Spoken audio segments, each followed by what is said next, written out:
સુરતમાં કતારગામ વિસ્તારમાં preliminary town planning સ્કીમનો વિરોધ કરવામાં આવ્યો। પ્રિલિમિનરી ટીપી સ્કીમ નંબર 49, 50 અને 51ના રિઝર્વેશન સામે લોકોએ વિરોધ નોંધાવ્યો। મોટી સંખ્યામાં એકત્રિત થઈ લોકોએ વિરોધ નોંધાવ્યો છે।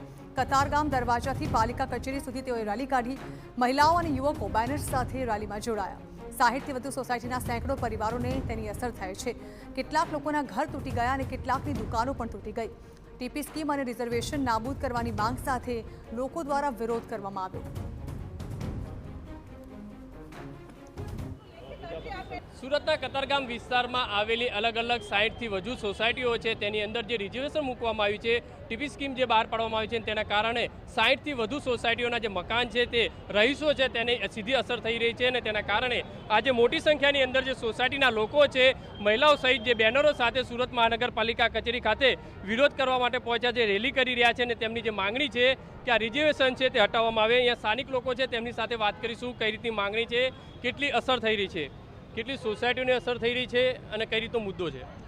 કતારગામની આ 1 લાખ લોકોને અસર કરતો ખૂબ જ ગંભીર પ્રશ્ન છે। સોસાયટીઓની વાડીઓ, ખુલ્લા પ્લોટ તેમજ રહેણાંક મકાનો, રસ્તાઓ ઉપર રિઝર્વેશન સરકારે મૂક્યા છે।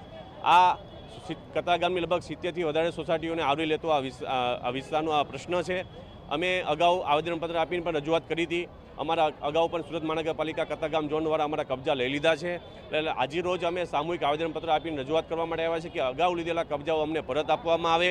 જે રિઝર્વેશન જે મિલકતો ઉપર મૂકવામાં આવ્યું છે રિઝર્વેશન રદ કરવામાં આવે તેવી અમારી આજની મુખ્ય રજૂઆત છે।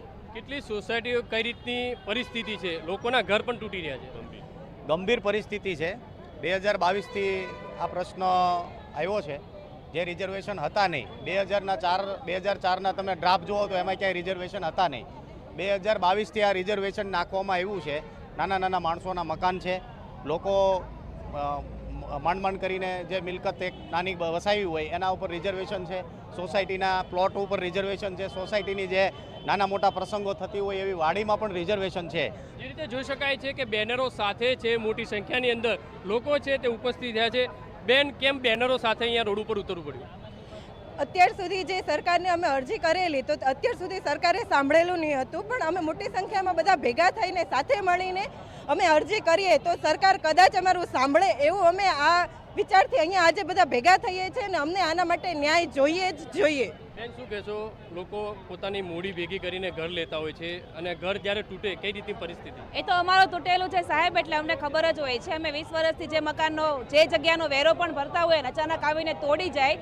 અત્યારે જે મારા પપ્પા છે એની માનસિક સ્થિતિ બહુ ખરાબ છે, તમે નહીં કહી શકો, કારણ કે અમારે કોઈ કરપ્શનના પૈસા નથી આવતા। અમારા મિડલ ક્લાસ ફેમિલીથી બિલોંગ કરીએ છીએ સર।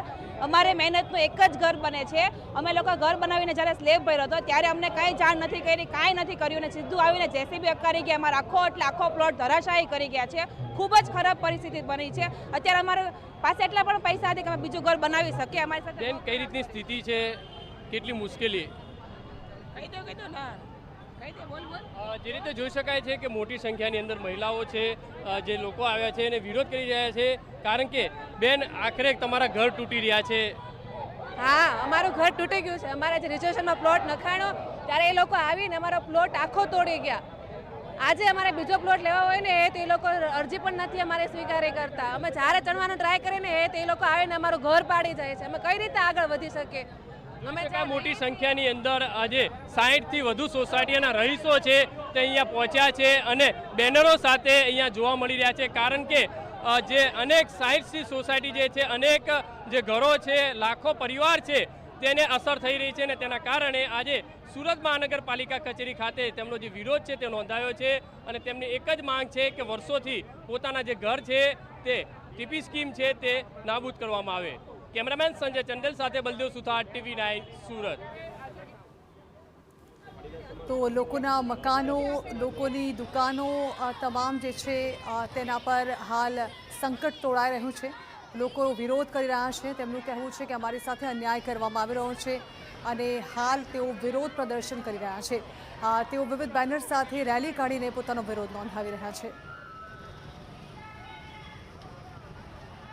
કતારગામની લગભગ 70થી વધારે સોસાયટીઓને આવરી લેતો આ વિસ્તારનો આ પ્રશ્ન છે। અમે અગાઉ આવેદનપત્ર આપીને પણ રજૂઆત કરી હતી। અમારા અગાઉ પણ સુરત મહાનગરપાલિકા કતારગામ ઝોન દ્વારા અમારા કબજા લઈ લીધા છે। એટલે આજે રોજ અમે સામૂહિક આવેદનપત્ર આપીને રજૂઆત કરવા માટે આવ્યા છે કે અગાઉ લીધેલા કબજાઓ અમને પરત આપવામાં આવે। જે રિઝર્વેશન જે મિલકતો ઉપર મૂકવામાં આવ્યું છે રિઝર્વેશન રદ કરવામાં આવે. કારણ કે અમારે કોઈ કરપ્શનના પૈસા નથી આવતા. અમારા મિડલ ક્લાસ ફેમિલીથી બિલોંગ કરીએ છીએ સર. અમારે મહેનતનું એક જ ઘર બને છે. અમે લોકો ઘર બનાવીને જ્યારે સ્લેબ ભર્યો હતો ત્યારે અમને કાંઈ જાણ નથી કરી, કાંઈ નથી કર્યું, અને સીધું આવીને જેસીબી અકારી ગયા. અમારા આખો પ્લોટ ધરાશાયી કરી ગયા છે.